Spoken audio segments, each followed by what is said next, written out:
What's up guys? Gastronomic Gearhead. Dito tayo ulit ngayon sa JT Auto Works and Auto Detailing.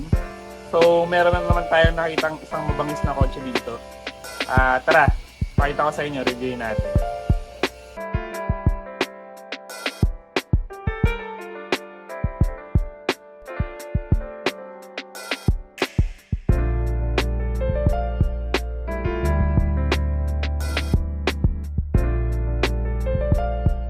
Okay guys, ito na yung sinasabi ko sa inyo. Mababangs talaga mga kotse dito eh. Bali, Corolla Love Life AE111, pero GT concept. Kung sa Corolla AE111, ito na yung isa sa mga simple na makikita mo na setup. At saka parang medyo madali kasi stock bumper lang siya, pero naka fog lights, tapos naka chins. Tapos, ito iba grills alam ko, hindi siya pareho sa stock natin sa local. Tapos sa fog lights niya, ito yung original na yan Ichikon. Sobrang hirap hanapin nito guys. Itong frame, may mabibili ka rin ito ng fiberglass, pero ito orig siya. Tapos yung chins niya orig din.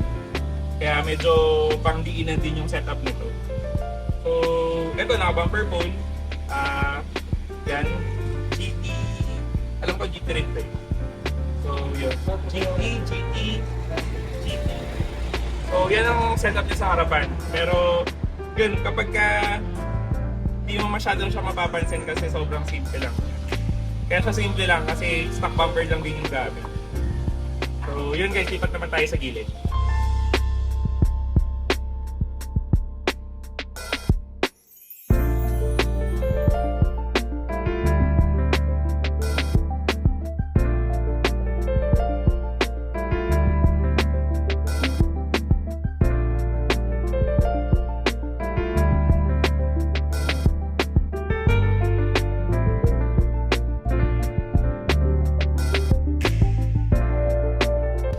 Tapos ito guys, naka-visor din siya, orig Toyota.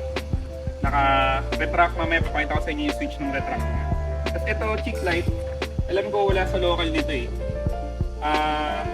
Hindi ko sure kung stock GT siya, pero yun, ito add-on na rin to, orig din siya. Tapos naka-side skirts, ang local natin wala siyang side skirts ang lumabas. Ito, chrome handles, kung makita nyo. Yung local natin hindi rin chrome handles. Ito option to sa GT. So, yan yung sa gilid. Mamaya punta natin yung mugs, pero sa likod muna tayo.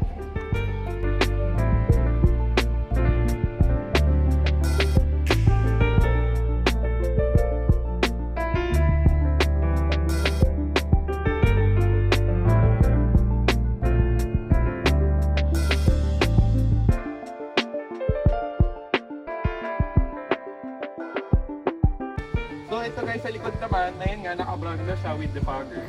Tapos naka-GT wing. Yung crank niya, kung mapapansin nyo, iba rin to. Pag talagang tinabi mo sa local, iba siya. Kasi maiksi yung lagayan niya ng plate number. Yung sa local, hindi ganyan. Tapos naka-gold emblem siya. Ito, muffler. Naka-Y siya. Alam ko, lumabas talaga ito pang Toyota. Pero, yung mismong muffler niya, trust ang brand. Chambered, convert na siya. Pero orig-Y siya. So, yun. Pakita ko sa inyo kung ano yung mags nito.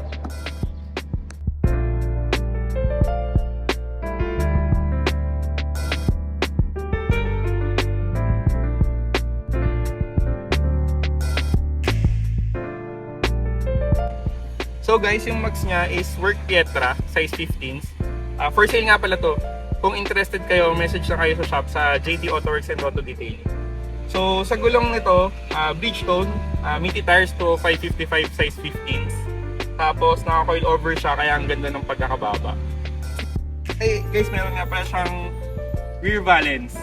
Bale, para pamantay siya sa side skirt, nilagay siya ng ganito. Para lang mas pogi. Pero alam ko, hindi naman siya specific sa GT. So, tara, silipin naman natin yung loob. So guys, nandito tayo ngayon sa loob. Bale sa interior, ito yung mga abubot niya na wala naman sa stock na Corolla. So ito, naka-retract siya. Makita nyo. Ayan, ito yung retract switch niya. Tapos sa manibela, naka-GT steering wheel. Naka-GT shift boot. Ayan. Tapos naka-TRD shift knob. Tapos ito guys, hindi rin to stock kasi yung lumabas sa atin local, 1 din lang siya. So ito, customized na siya. Naka fiberglass, kinustomize pang 2 din. Kasi yung lumabas na ganito, JDM din. So hindi rin ata siya fit. Kaya ito, kinustomize na lang. So ito, may mga switches din siya. Kasi may fog lights nga yung GT. So ito yung switch ng fog lights. Tapos ito yung pole switch niya. So, yun guys. Tapos ang interior specs na ito, 98 specs yung fabric ng upuan niya. Tapos naka-libin siya na mattings. Yan guys.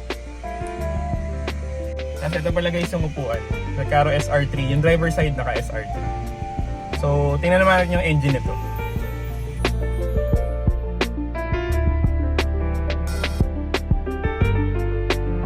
So guys, ayan, engine bay. So naka-cooling plate siya. Tapos naka-Samco hoses.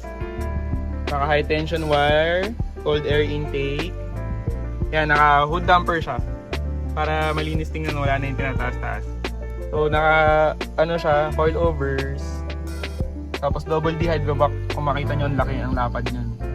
Double D. Kasi yung preno nga pala nito guys, naka-livin siya, front and rear disc. Tapos 2-pot na siya.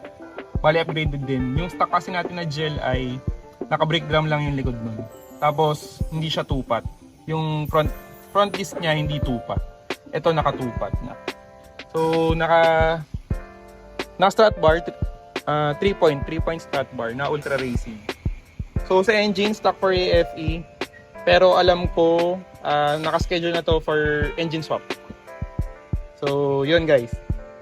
So guys, ito nga pala yung services na in-offer ng JT Auto Works and Auto Detailing. So, kung gusto nyo mag-avail, ito lang. Tingnan nyo dito. Tapos, sakto meron sila dito pinipaint correction. Ito yung sample.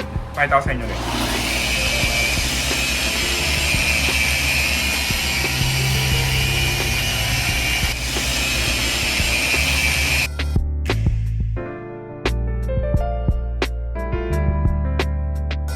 Dito nga pala to sa Marimar 2 Village sa Better Living sa Parañaque. Sa mga hindi familiar dun sa lugar, sa Doña Soledad kayo dumaan. Kasi meron sa Service Road Marimar 1. So yun guys, kung gusto nyo ng simpleng setup sa Corolla Life AE111, ito yung pinaka-simple GT. Saka maganda yung Jeep concept kasi konti lang kayo eh. Kasi mas marami yung Euro 2 tsaka Euro 1. So hanggang sa susunod guys, gusto namin gearhead. Ride safe, drive safe.